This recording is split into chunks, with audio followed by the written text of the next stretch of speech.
La jeune fille de Bukavu, comme la jeune fille en général de la province du Sud Kivu et même de la RDC, est confrontée à plusieurs défis, à plusieurs difficultés. Bon, la jeune fille, il faut voir l'âge, hein. C'est le bébé jusqu'à l'âge avant 18 ans. C'est la jeune fille. Et donc, même à partir du bas âge, la situation actuelle fait que la jeune fille, à l'instar des femmes même, sont exposées à beaucoup de questions de violence. Il y a d'abord des violences de tout genre. Il y a d'abord les violences liées aux violations des droits humains. Parce que les enfants, parmi les enfants, il y a la jeune fille qui, à un certain âge, a droit à aller à l'école. Mais on remarque, d'une manière générale, que les enfants qui n'ont pas eu le droit d'aller à l'école, pour des raisons ou d'autres, raisons de pauvreté, de discrimination, raisons de tout genre, le grand nombre des enfants qui ne sont pas à l'école sont les jeunes filles. La jeune fille adolescente ou même puberte, même les bébés sont confrontés à des problèmes de violence. Je vais dire plus particulièrement les viols. Ce qu'on ne voyait pas avant, on est en train de les voir actuellement, parce qu'il était inconcevable de voir des enfants, même des bébés qui sont violés par des jeunes gens, ou par même des adultes, ou par même des vieux. Mais dans les cas de violences que nous avons dénombrées, on a fait beaucoup de conférences, des conférences de presse sur les cas graves. Et parmi les cas, on a trouvé qu'il y avait des enfants, même de 3 ans, même des bébés qui étaient violés par des jeunes ou par des papas ou même par des parents par ailleurs. Donc vous comprenez que les enfants, filles, sont confrontés à des problèmes et des violences graves. Et la jeune fille est montante. Après la puberté, elle est adolescente. Et vous dénombrez qu'il y a beaucoup de perditions scolaires parmi les enfants. Et on trouve que parmi les enfants en perdition scolaire, les jeunes filles sont les plus nombreuses encore.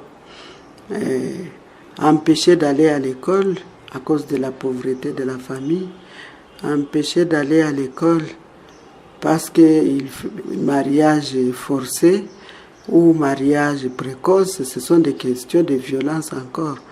Et donc lorsqu'elle est mariée avant son âge, elle entre dans un système de viol qui n'en finira pas, parce que son âge ne s'apprête pas au mariage, et parce qu'elle est mineure, c'est même une infraction, mais on le vit actuellement avec les arrangements à l'amiable, lorsqu'il y a des grossesses précoces, lorsqu'il y a des grossesses forcées, c'est des familles qui s'arrangent à l'amiable pour la faire marier et parfois contre son gré.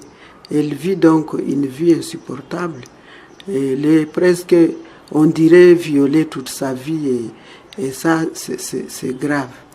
Bon, les jeunes filles, elle est peut-être même majeure, après l'âge majeur, et par moment où, selon certaines coutumes, elle n'a pas peut-être le droit de se choisir un mari.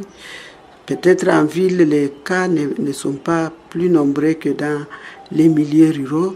Mais comme aujourd'hui nous parlons de la jeune fille en milieu rural, surtout, c'est là où on rencontre des genres de problèmes, où les parents considèrent qu'il a autant de filles, et donc pour lui c'est la richesse, et il est pressé à faire marier ses filles, même contre leur gré.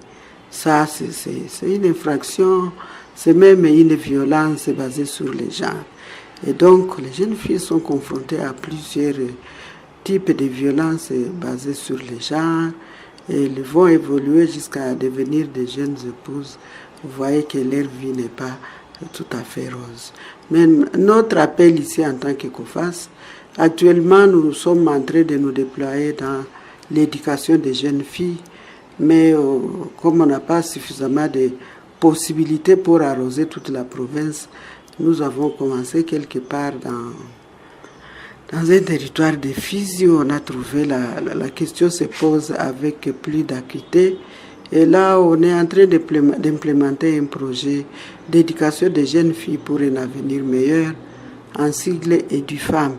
C'est une expérience qu'on a commencé pour sensibiliser les communautés, sensibiliser les populations à amener la jeune fille à l'école primaire, aussi bien au primaire qu'au secondaire. Aussi à sensibiliser la communauté pour le retour des jeunes filles en perdition scolaire afin qu'ils rentrent à l'école, quel que soit leur mode de vie, filles et mères ou pas, mais qu'elles rentrent à l'école. Même jeunes femmes ayant raté les cursus scolaires, on implémente cette expérience dans 14 écoles, dans une zone qui est aussi sensible parce que c'est une zone qui connaît beaucoup de réfugiés, beaucoup de déplacés, beaucoup de retournés et même des handicapés. C'est cela la cible de ce projet. 4 ans durant, nous devons implémenter cette expérience dans cette zone-là et peut-être on pourrait évoluer dans d'autres zones. Voilà l'appel. L'appel, c'est d'appeler aussi les communautés de notre ville ici de Bukavu et même de toute la province du Sud Kivu à faire un effort, à fournir un effort d'égalité, d'abord à partir de la base, ramener les enfants tous à l'école, leur donner leur chance parce que c'est leur droit. Et le droit n'est pas négociable. C'est leur droit. Les enfants, filles et garçons doivent aller à l'école, école correspondant à leur âge, soit-il primaire, secondaire et même supérieur. C'est là l'appel. Parce que tout commence par là. Lorsqu'on a raté son cursus scolaire, lorsqu'on a raté l'éducation, l'instruction, on devient vulnérable pour le reste de la vie. C'est cela que nous avons finalement découvert que vraiment œuvrer pour les droits véritables, pour le développement véritable, c'est de travailler d'abord pour l'éducation de la jeune fille. Les jeunes filles, j'ai bien dit, les âges sont différents. Et il y en a qui nous suivent, il y en a dont l'âge ne permet pas, mais pour ceux-là qui nous suivent, il faut qu'elles prennent conscience de leurs droits, de leurs propres droits, et qu'elles sachent que la société est vraiment, comment dirais-je, infectée par cette question de violence. Il faut qu'elles prennent garde pour leur sécurité et il faut qu'elles sachent qu'elles sont exposées à des violences, à tout genre, partout où elles se trouvent. Il faut qu'elles prennent soin d'elles. Et si jamais par malheur une violence leur arrive, il ne faut pas qu'elles se taisent. Il faut dénoncer parce que la loi est là. Elle punit, elle sanctionne les violences, ce sont des infractions. Il y a une police, il y a toutes des structures étatiques et des ONG des droits de l'homme. Il faut qu'elles dénoncent et nous devons œuvrer pour les plaidoyers, continuer à œuvrer pour les plaidoyers en faveur de la justice et des droits pour les jeunes filles.